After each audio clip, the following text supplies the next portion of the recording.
आदाब दोस्तों, मैं हूं आरिफ। इस वीडियो में हम देखेंगे कि पाकिस्तान को एक सुपर पावर कैसे बनाया जा सकता है। और इसके लिए हम चलते हैं सबसे पहले गूगल में और टाइप करते हैं पाकिस्तान। तो ये है मैप जो गूगल पर हमें नज़र आ रहा है। और अब मैं आपको बताना चाहूँगा कि वो जो मैंने पहले कहा कि पाकिस्तान एक सुपर पावर कैसे बन सकता है, उसके मतलब बात कर लेते हैं। सुपर पावर बनने के लिए सबसे ज़रूरी चीज़ जो है वो है मुल्क में टूरिज़्म और मुल्क में ट्रेड और इकोनॉमिक एक्टिविटी का क़याम। जब आपके मुल्क में बेतहाशा टूरिज़्म होगा और आपके मुल्क में बेतहाशा ट्रेड या तिजारत हो रही होगी, तो बहुत ज़्यादा मईशत आपकी बढ़ेगी, आपका मुल्क अमीर होगा, आपके मुल्क के तल्लुकात अच्छे होंगे दूसरे मुल्कों से और आपका मुल्क एक सुपर पावर बन जाएगा। तो उसके लिए अब मैं आपको एक्सप्लेन करूँगा कि कैसे बन सकता है। तो ट्रेड और टूरिज़्म के लिए पाकिस्तान के पास जो जो सबसे छोटा और आसान रास्ता है, वो है ये वाला। अगर आप लोग ये नक्शे के ऊपर देख लें, पाकिस्तान और अफ़गानिस्तान में एक ये छोटा-सा कॉरिडोर सा है। अब हम इसको बड़ा करते हैं। ये वो पट्टी है, अगर इधर एक छोटा-सा स्टेशन बने ट्रेन का और इधर एक छोटा-सा स्टेशन बने और पाकिस्तान के रेलवे के निज़ाम को ये वाली छोटी-सी पट्टी जो अफ़गानिस्तान की है, उसके ज़रिए ताजिकिस्तान से मिलाया जाए। ताजिकिस्तान से जब पाकिस्तान मिलेगा तो ये देखें, ये बहुत ही छोटे से एरिये के लिए अफ़गानिस्तान से बात करनी पड़ेगी और पाकिस्तान अपनी इन्वेस्टमेंट के लिए, क्योंकि इसमें पाकिस्तान का फ़ायदा है, इधर पैसे भी खर्च सकता है अफ़गान हुकूमत से कोई मुआहदा करके और फिर अपने आप को ताजिकिस्तान और ये किर्गिस्तान और ये उज़्बेकिस्तान, तुर्कमानिस्तान, गर्ज़ ये कि ये कज़ाकिस्तान तक से मिल सकता है, क्योंकि ये सारी की सारी ये फॉर्मर रियासतें हैं रशिया की और इनके अंदर तो ऐसे रोड्स और दूसरा जो सामान है वो पहले से ही रेडी है कम्युनिकेशन के लिए और अपनी जो आपकी ट्रैफिक है उसको कायम रखने के लिए, क्योंकि ये सारे पहले एक ही मुल्क रशिया के अंडर होते थे।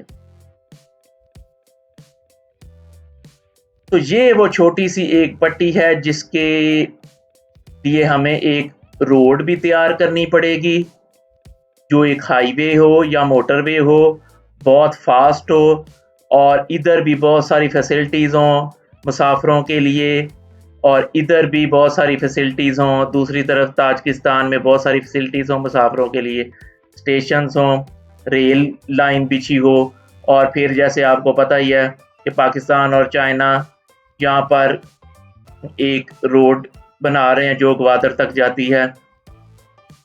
ताजिकिस्तान के ताजर और ये सेंट्रल एशिया के सारे बिजनेसमैन उस रोड के ज़रिए यहाँ पर ग्वादर से किसी से भी तिजारत कर सकते हैं। आप लोग ये देख सकते हैं कि ये लैंड लॉक्ड कंट्रीज़ हैं, ये इनको समंदर नहीं लगता, ये छोटा सा समंदर है लेकिन ये भी लैंड लॉक्ड ही है, ये समंदर भी कहीं बाहर नहीं जा सकता।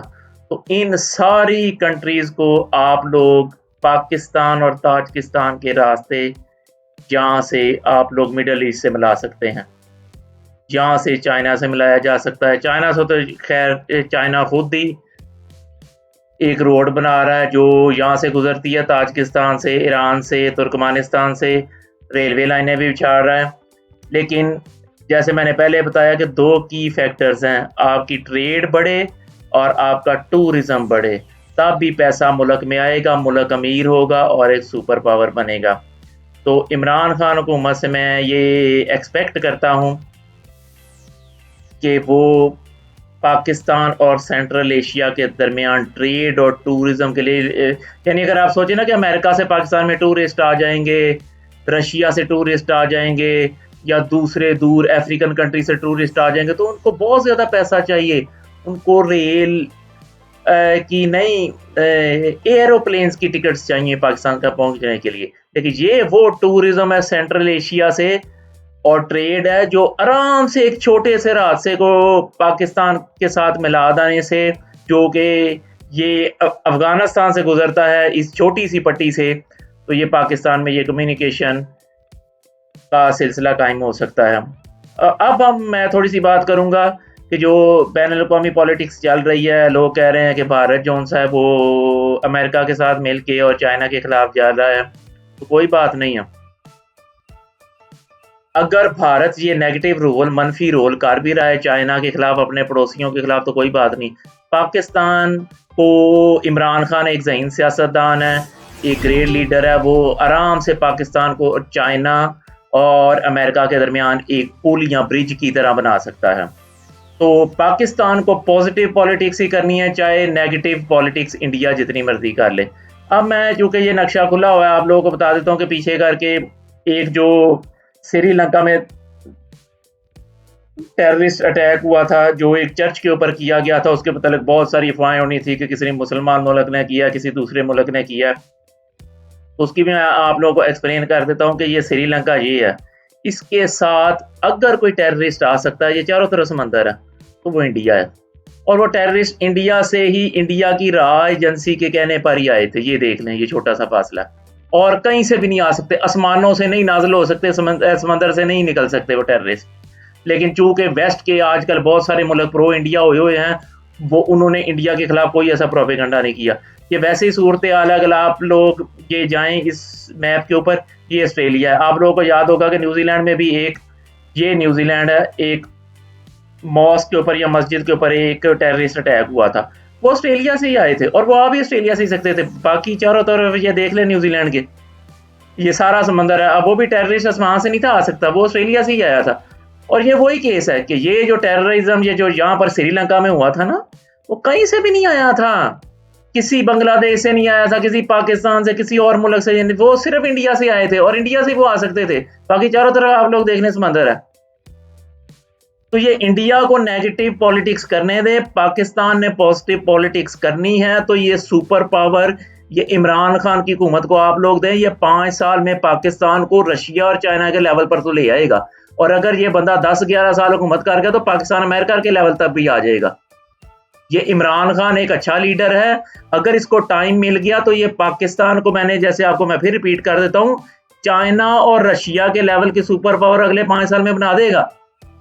और अगर इसको एक और टर्म मिल गई, 5 साल ये और रह गया, 10 साल, तो मुझे उम्मीद है कि ये पाकिस्तान को अमेरिका के लेवल की सुपर पावर बना देंगे। अब आप लोग भी अपनी राय कमेंट सेक्शन में दे सकते हैं। देखने का शुक्रिया।